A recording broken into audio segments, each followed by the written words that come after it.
മൂന്നാം അധ്യായത്തിൽ എത്ര വാക്യങ്ങൾ ഉണ്ട്? ഉത്തരം 31.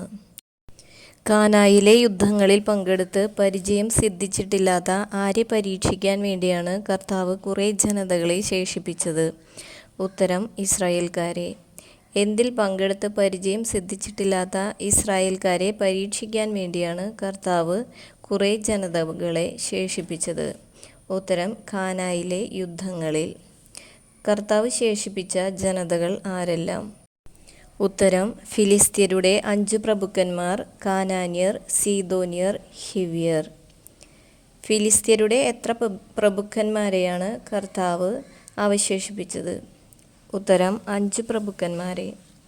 ബാൽ ഹെർമോൻ മല മുതൽ ഹാമാത്തിൻ്റെ പ്രവേശന കവാടം വരെയുള്ള ലെബനോൻ മലയിൽ താമസിച്ചിരുന്ന ജനത ആര്? ഉത്തരം ഹിവ്യർ. ഇസ്രായേൽ ജനം ജീവിച്ചത് ആരുടെയെല്ലാം ഇടയിലാണ്? ഉത്തരം കാനാന്യർ, ഹിത്യർ, അമോര്യർ, പെരീസ്യർ, ഹിവ്യർ, ജബൂസ്യർ. പൂരിപ്പിക്കുക. ഇസ്രായേൽ തലമുറകളെ ഡാഷ് അഭ്യസിപ്പിക്കാനും പ്രത്യേകിച്ച് യുദ്ധാനുഭവം ഉണ്ടായിട്ടില്ലാത്തവരെ യുദ്ധം പഠിപ്പിക്കാനും വേണ്ടിയാണിത്. ഉത്തരം യുദ്ധമുറ. ന്യായാധിപന്മാർ 3-ാം അധ്യായം 7 മുതൽ 11 വരെയുള്ള വാക്യങ്ങളുടെ ശീർഷകം എന്ത്? ഉത്തരം ഒത്നിയേൽ. കർത്താവ് ഇസ്രായേൽ ജനത്തിന് വിമോചകനായി നിയമിച്ച ആദ്യ ന്യായാധിപൻ ആരാണ്? ഉത്തരം ഒത്നിയേൽ. തങ്ങളുടെ ദൈവമായ കർത്താവിനെ മറന്ന് ആരെയൊക്കെ സേവിച്ചുകൊണ്ടാണ് ഇസ്രായേൽ കർത്താവിൻ്റെ മുൻപാകെ തിന്മ പ്രവർത്തിച്ചത്? ഉത്തരം ബാൽ ദേവന്മാരെയും അശേര പ്രതിഷ്ഠകളെയും സേവിച്ചുകൊണ്ട്. പൂരിപ്പിക്കുക. തങ്ങളുടെ ദൈവമായ കർത്താവിനെ മറന്ന് ബാൽ ദേവന്മാരെയും അശേര പ്രതിഷ്ഠകളെയും സേവിച്ചുകൊണ്ട് ഇസ്രായേൽ കർത്താവിൻ്റെ മുൻപാകെ ഡാഷ് പ്രവർത്തിച്ചു. ഉത്തരം തിന്മ. ഒത്നിയേൽ ന്യായാധിപനായ കാലത്ത് കർത്താവ് ഇസ്രായേൽ ജനത്തെ ആരുടെ കൈകളിലാണ് ഏൽപ്പിച്ചത്? ഉത്തരം മെസൊപ്പൊട്ടോമിയ രാജാവായ കുഷാൻ റിഷാത്തായിമിൻ്റെ കൈകളിൽ. മെസൊപ്പൊട്ടോമിയ രാജാവായ കിഷാൻ റിഷാത്തായിമിനെ ഇസ്രായേൽ ജനം എത്ര വർഷം സേവിച്ചു? ഉത്തരം 8 വർഷം.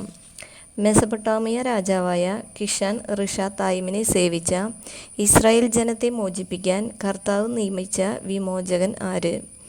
ഉത്തരം കാലേബിൻ്റെ ഇളയ സഹോദരനായ കെനാസിൻ്റെ പുത്രൻ ഒത്നിയേൽ. പൂരിപ്പിക്കുക. കർത്താവിൻ്റെ ആത്മാവ് അവൻ്റെ മേൽ വന്നു. അവൻ ഇസ്രായേലിൽ ഡാഷ് നടത്തി. ഉത്തരം ന്യായവിധി. കർത്താവിൻ്റെ ആത്മാവ് അവൻ്റെ മേൽ വന്നു. അവൻ ഇസ്രായേലിൽ ന്യായവിധി നടത്തി. ആരാണിവൻ? ഉത്തരം ഒത്നിയേൽ.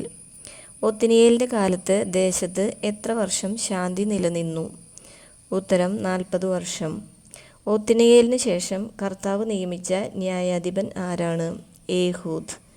ഏഹൂദിൻ്റെ കാലത്ത് കർത്താവിൻ്റെ മുൻപിൽ തിന്മ പ്രവർത്തിച്ച ഇസ്രായേൽ ജനത്തിനെതിരെ അവിടുന്ന് പ്രബലനാക്കിയത് ആരെ? ഉത്തരം മോവാബ് രാജാവായ എഗ്ലോനെ. ഇസ്രായേലിനെതിരെ പ്രബലനാക്കിയ മോവാബ് രാജാവ് ആര്? ഉത്തരം എഗ്ലോൻ. ഇസ്രായേൽ ജനം മോവാബ് രാജാവായ എഗ്ലോനെ സേവിച്ചത് എത്ര വർഷം? ഉത്തരം 18 വർഷം. ന്യായാധിപനായ ഏഹൂദ് ഏത് ഗോത്രജനാണ്? ഉത്തരം ബെഞ്ചമിൻ ഗോത്രം.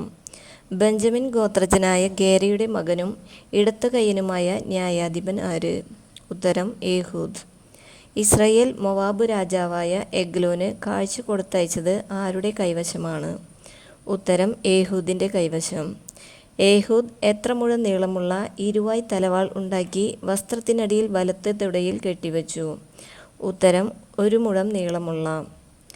ഏഹൂദ് 1 മുഴം നീളമുള്ള എന്തുണ്ടാക്കിയാണ് മോവാബ് രാജാവായ എഗ്ലോന് കാഴ്ച സമർപ്പിച്ചത്? ഉത്തരം ഇരുവായ് തലവാൾ. ഏഹൂദ് 1 മുഴം നീളമുള്ള ഇരുവായ് തലവാൾ ഉണ്ടാക്കി എവിടെ കെട്ടിവെച്ചു? ഉത്തരം വസ്ത്രത്തിനടിയിൽ വലത്തെ തുടയിൽ. എഗ്ലോൺ രാജാവ് എങ്ങനെയുള്ള മനുഷ്യനായിരുന്നു? ഉത്തരം തടിച്ചു കൊഴുത്ത മനുഷ്യൻ. ഏഹൂദ് കാഴ്ച സമർപ്പിച്ചതിന് ശേഷം ആരെയാണ് പറഞ്ഞയച്ചത്? ഉത്തരം ചുമട്ടുകാരെ. ഏഹൂദ് എന്തിൻ്റെ അടുത്ത് ചെന്നപ്പോഴാണ് തിരിഞ്ഞു നടന്നത്? ഉത്തരം ഗിൽഗാലിൽ ശിലാവിഗ്രഹങ്ങളുടെ അടുത്ത്. അല്ലയോ രാജാവേ, എനിക്ക് അങ്ങയെ ഒരു രഹസ്യ സന്ദേശം അറിയിക്കാനുണ്ട്. ഇതാരാണ് പറഞ്ഞത്? ഉത്തരം ഏഹൂദ്. ഏഹൂദ് അടുത്തു വന്നപ്പോൾ എഗ്ലോൻ രാജാവ് ഏതു വസതിയിൽ ഇരിക്കുകയായിരുന്നു? ഉത്തരം വേനൽക്കാല വസതിയിൽ. വേനൽക്കാല വസതിയിൽ ഇരിക്കുകയായിരുന്ന എഗ്ലോൻ രാജാവിൻ്റെ അടുത്തു വന്ന് ഏഹൂദ് പറഞ്ഞതെന്ത്? ഉത്തരം ദൈവത്തിൽ നിന്ന് നിനക്കായി ഒരു സന്ദേശം എൻ്റെ പക്കലുണ്ട്. ഏഹൂദ് വലത്തെ തുടയിൽ നിന്ന് വാൾ വലിച്ചെടുത്ത് എഗ്ലോൻ്റെ വയറ്റിൽ ശക്തിയായി കുത്തിയിറക്കിയത് ഏത് കൈകൊണ്ട്? ഉത്തരം ഇടത്തു കൈകൊണ്ട്.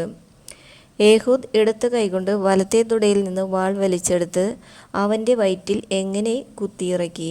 ഉത്തരം ശക്തിയായി. ഏഹൂദ് വാൾ ഊരിയെടുക്കാതിരുന്നതുകൊണ്ട് എന്ത് സംഭവിച്ചു? ഉത്തരം കൊഴുപ്പ് അതിനെ മൂടി. ഏഹൂദ് പൂമുഖത്തിറങ്ങി എഗ്ലോനെ അകത്തിട്ട് വാതിലടച്ച് പൂട്ടിപ്പോയപ്പോൾ ആരാണ് അവിടേക്ക് വന്നത്? ഉത്തരം പരിചാരകർ. ഏഹൂദ് രക്ഷപ്പെട്ടത് എവിടേക്കാണ്? ഉത്തരം ശിലാവിഗ്രഹങ്ങൾക്കപ്പുറമുള്ള സൈറിയയിലേക്ക്. ഏഹൂദ് കാഹളം മുഴക്കിയത് എവിടെ എത്തിയപ്പോഴാണ്?